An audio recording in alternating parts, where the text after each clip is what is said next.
Une culture autrefois qualifiée de délicatesse, pour une reine en 1629, si fiable que l'on pouvait déterrer des calories d'un sol gelé, a discrètement disparu de nos tables.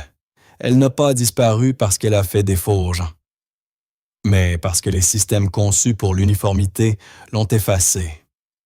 Avant la pomme de terre de supermarché moderne, il y avait quelque chose de plus abondant, de plus indulgent et de largement oublié.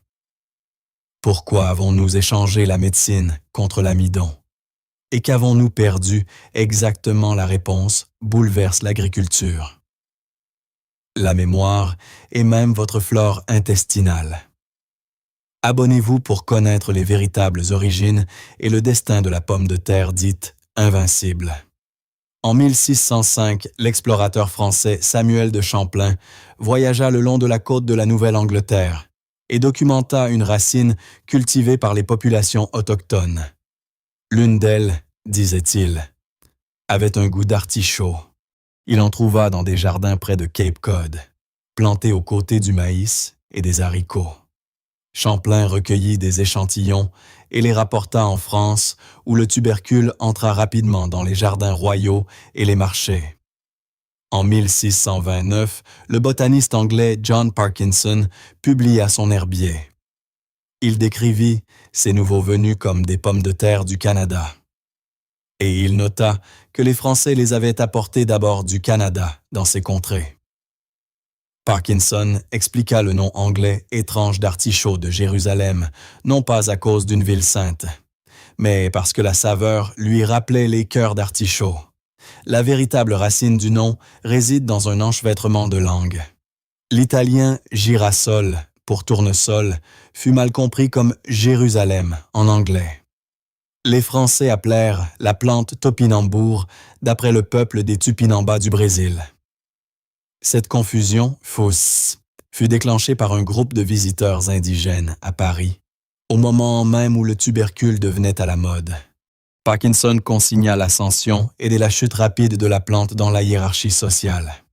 Au début, elle était décrite comme des délicatesses pour une reine. Et bientôt elle devint si commune que les plus vulgaires commencèrent à les mépriser. Le voyage du tubercule, d'aliments de base indigène à curiosité européenne, puis à nourriture quotidienne, était déjà bien entamé avant que la pomme de terre ne prenne le devant de la scène.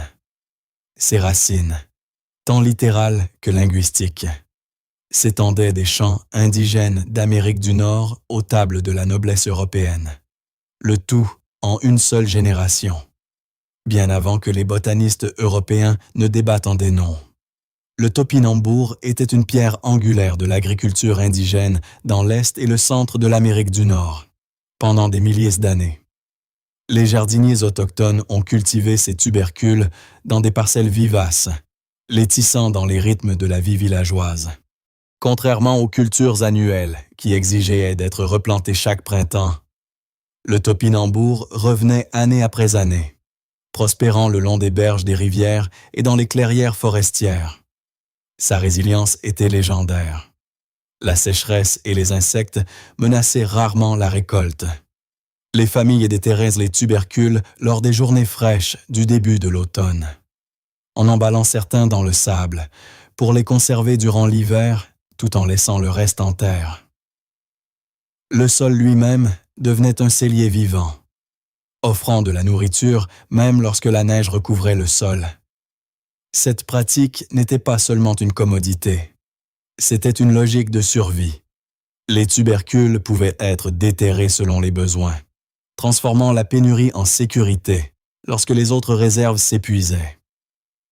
Lorsque l'expédition de Lewis et Clark hiverna le long du cours supérieur du Missouri en 1804, elle compta sur les racines fournies par les communautés autochtones.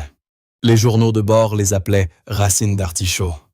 Ce n'étaient pas des découvertes exotiques, mais une partie des stocks habituels du village. Comme cela avait été le cas depuis des générations, les ethnobotanistes décrivent un cycle de récolte vivace avec des parcelles gérées et visitées année après année. Et avec de petits tubercules laissés sur place pour assurer l'approvisionnement de la saison suivante. L'agronomie moderne confirme l'ancienne réputation d'abondance. Les profils de culture de l'Université du Wisconsin documentent des rendements typiques d'environ 15 tonnes par acre, un chiffre qui correspond aux récits historiques d'une seule racine, produisant 40 tubercules ou plus. Dans le système alimentaire indigène, le topinambour n'était ni une mauvaise herbe, ni une curiosité. Il était fiable, productif et attendait toujours dans le sol la prochaine saison de famine. Durant l'hiver 1942, les familles françaises faisaient la queue devant les bureaux de rationnement, serrant leurs coupons et espérant quelque chose de familier. Au lieu de cela, des paniers de topinambour comblaient les vides laissés par les pommes de terre et la viande. Toutes deux saisies pour l'effort de guerre allemand. Le gouvernement de Vichy, désespéré de nourrir les villes, publia des circulaires exigeant la culture de plantes rustiques sur chaque parcelle disponible. Le topinambour, autrefois une simple note de bas de page dans les jardins potagers ou l'alimentation animale, devint un aliment de base sur la table du dîner. Les directives municipales à Paris allouaient jusqu'à 1 kilogramme par personne chaque semaine, et les déjeuners scolaires présentaient le tubercule sous toutes les formes possibles. Les journaux publiaient des recettes de gratins et de soupes de topinambour, le présentant comme un allié patriotique contre la faim. Derrière des portes closes, les familles grommelaient à propos de sa texture étrange et des troubles digestifs qu'il provoquait parfois.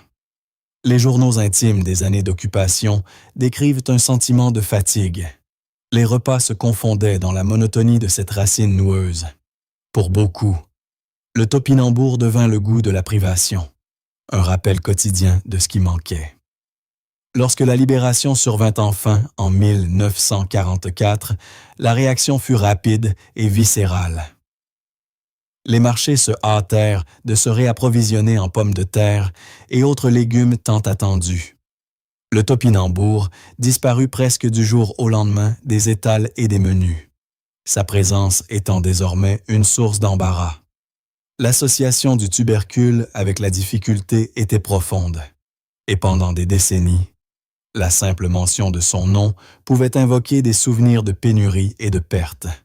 Ce qui avait été autrefois un symbole de survie devint un aliment à oublier, mis de côté par une nation impatiente de passer outre les traumatismes de la guerre. Les normes fédérales pour les pommes de terre précisaient exactement ce qui comptait comme un tubercule digne du marché de forme assez régulière, assez propre. Ces règles récompensaient les formes lisses et régulières qui pouvaient glisser sur les lignes de lavage, d'épluchage et d'emballage sans ralentir les machines. Mais le topinambour n'a même jamais eu droit à une ligne dans le manuel. Il a été laissé hors des listes officielles, non classé et non répertorié, tandis que toute l'infrastructure de la production moderne avançait sans lui. Les scientifiques horticoles qui tentèrent d'introduire le topinambour dans le courant dominant se heurtèrent toujours au même problème. Les tubercules étaient ramifiés et tordus, développant des bosses et des yeux qui les rendaient difficiles à manipuler. Les revues de transformation alimentaire signalèrent ces formes comme un pic de coût. Les machines de lavage et d'épluchage conçues pour les pommes de terre s'enrayaient ou gaspillaient une trop grande partie de la récolte. Certaines études pointèrent du doigt les levures et la terre s'accrochant à la surface rugueuse, augmentant le risque de détérioration et faisant grimper les coûts de main-d'œuvre. Les sélectionneurs commencèrent à chercher des variétés rondes et lisses, espérant créer un tubercule capable de passer pour de première catégorie dans un système qui ne l'a jamais officiellement reconnu. Pendant ce temps, les régulateurs européens commencèrent à percevoir la plante tout autrement. En Belgique, les listes officielles d'espèces envahissantes classèrent Helianthus tuberosus comme une espèce exotique établie, une mauvaise herbe à contrôler ou à éradiquer. Les traits mêmes qui en faisaient un aliment fiable, sa repousse vivace et sa persistance devinrent des points négatifs aux yeux des politiques. Au lieu d'être célébrée pour sa résilience, la plante fut traitée comme une nuisance, survivant dans les fossés et les bordures de champs, nourrissant discrètement ceux qui se souvenaient encore de sa valeur. À l'intérieur de chaque tubercule de topinambour se trouve un type différent de glucide, un glucide qui résiste à la digestion dans l'intestin grêle. Les chercheurs l'appellent l'inuline, une fibre soluble composée de chaînes de fructose, et non d'amidon. L'Oregon State Extension décrit le topinambour comme étant riche en inuline, chaque portion apportant des grammes de ce fructane non digestible lorsqu'elle est consommée. L'inuline traverse l'estomac et l'intestin grêle intact, atteignant le côlon où les bactéries intestinales la fermentent en acide gras à chaîne courte. Ces sous-produits sont actuellement examinés de près dans la recherche sur la santé métabolique, dans une étude de 2020 publiée dans Biomédecine. Des scientifiques ont administré de l'inuline de topinambour à des souris atteintes de diabète de type 2. Les résultats furent une glycémie à jeun plus basse, un cholestérol amélioré et une augmentation notable des bactéroïdes bénéfiques dans l'intestin. Bien que ces conclusions soient limitées à des modèles animaux, elles confirment la réputation de la plante comme étant plus qu'une simple source de calories. La chimie de ces fibres est désormais un axe majeur pour la science biomédicale.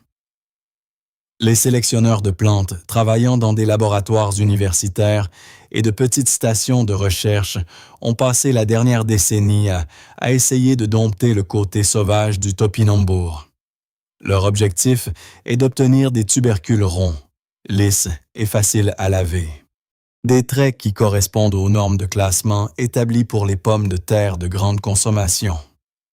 Des essais sur le terrain en Pologne, au Canada et en Chine suivent désormais non seulement le rendement, mais aussi la forme et la facilité d'épluchage. Les notes de sélection marquant chaque amélioration. Une revue agronomique de 2020 et un souligne la résilience de la culture face à la sécheresse et aux sols pauvres, en faisant une candidate pour les terres agricoles marginales où d'autres denrées de base échouent. Pourtant, même les variétés les plus prometteuses quittent rarement les circuits spécialisés.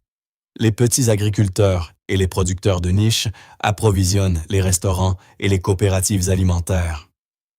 Mais les acheteurs de supermarchés hésitent encore. Les anciennes barrières subsistent. Un tubercule noueux résiste au tapis roulant. Et la plupart des systèmes de distribution sont conçus pour des cultures qui respectent le livre des règles. Pour l'instant, le retour du topinambour se mesure dans les parcelles de chaissiers de recherche et les marchés fermiers, et non en camions complets destinés aux rayons fruits et légumes des grandes surfaces.